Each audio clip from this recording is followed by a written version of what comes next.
The Geneva Convention is a series of treaties that establish international legal standards for human war. Fortunately, in the universe of Warhammer, it doesn't exist, and it's not like I'd follow them anyway, so I thought I'd celebrate that by playing the man who invented most war crimes, Claw, who's probably one of my favourite lords to play so far. So we start in what looks like modern day Spain. Our objectives are to kill the French and the Germans like every good campaign. Now there was a little bit here where I didn't record it, but that's fine because all I did was auto-resolve the settlement.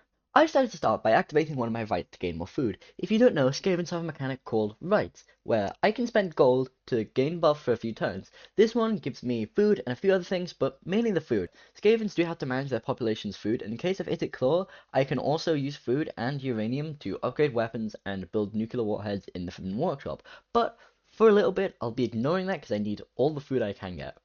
At the start, I turned over to the Beastmen so I could take them out early, otherwise they'd be a right pain in the future. Plus, I can't let them have all the fun of raiding the gems before me. I took the Pyrrhic victory from the auto-resolve.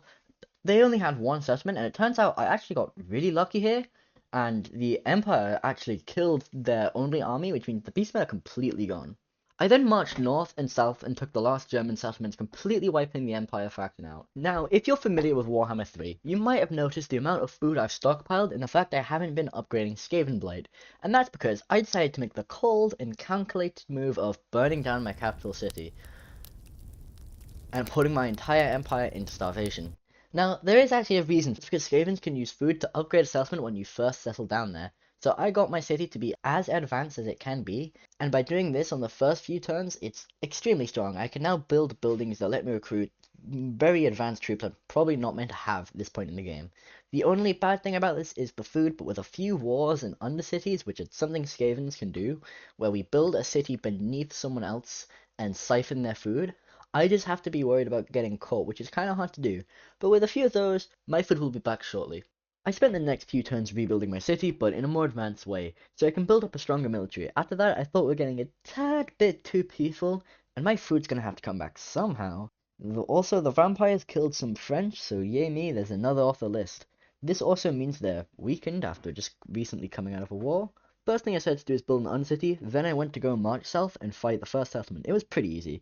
All I really did was place my heavy range units on a vantage point and made the rattling gunners and the warp fires focus fire and take out their units one by one, and before I could get a cool shot at the catapults, I had won. When marching even more south, I hadn't realized yet, but it turns out I got lucky and I got the 10% chance for my undercity to expand. I didn't know it was in this settlement, so I fought it anyway, then I noticed and just sacked the place, so I was going to make an undercity there anyway. This war didn't last long. Before I knew it, I'd gotten to the capital. The vampire pirates weren't destroyed, however, since technically they still had two settlements that we were sharing, so I extorted them for everything they were worth. I was feeling pretty confident after that victory, so I replenished my army and thought I could do my quest battle, the Storm Daemon. It seems like I have overestimated my enemy and I didn't need those reinforcements. The game even predicts a heroic victory, so naturally, I lost every single time. Naturally, I was pissed off of this, so then I went to calm down by arriving at what appears to be Northern Africa and doing one of my favourite pastimes. Invading the French. There we go. That's a lot better. It was at this point my target shifted from wiping out all the French to wiping out all the dwarves, and this meant I needed to be quite a lot stronger. I started a new army, but that's expensive, so this invasion actually had a better reason other than my feelings were hurt. I'm invading the orcs because I need money, and I love capitalism. But my capitalism was rudely interrupted by this group of unruly Welshmen invading me. I was so enraged by this, I decided to decimate their entire army with their hell pit abominations, their catapults, and my newly acquired death wheel. And then I got bored and just auto-resolved the rest of them because, frankly, their shitty armies and garrisons aren't worth doing myself. And oh, look, they're dead now. I built a new army so I can bully Kron even more than anyone else has. This poor bastard only has one settlement. My settlement.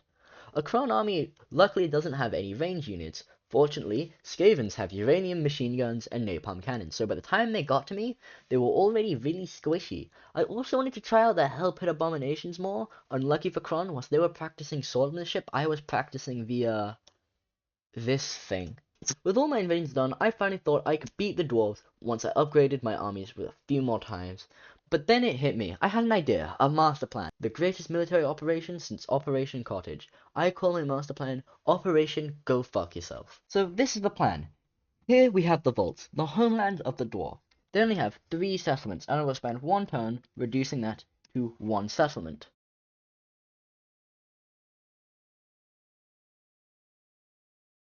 lets us raise the city it's beneath. The other contains a Vermintide, which lets us raise a small army, which is more of a support army because I haven't done all the focuses yet.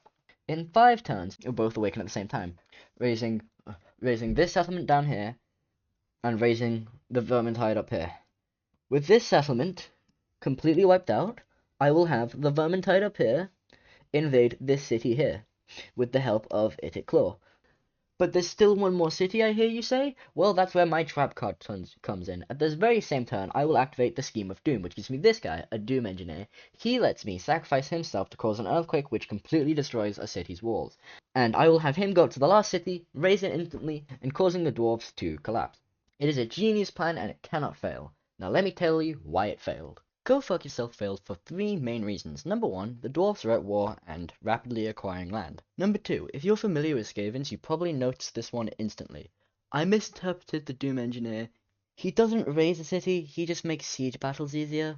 Number 3, because of number 1 and dwarves being dwarves, it's easier to convince a Japanese fighter pilot to surrender. Despite that, the Volts fell in only in 1 more turn than if Go Fuck Yourself worked, since their forces were occupied. Therefore, I marched to the north, taking the few settlements I have there. I used the Doom Engineer to turn the city's wall into Swiss cheese, and Itic Claw to turn their garrisons into a roasted mystery meat pick and mix. We've gotten to the last 2 dwarven settlements, and I'm about to win. And the dwarves have failed to hold. I'm getting too lazy to make the rest of this. I've won. But wait, there's still one more piece of unfinished business to attend to. The Storm Daemon.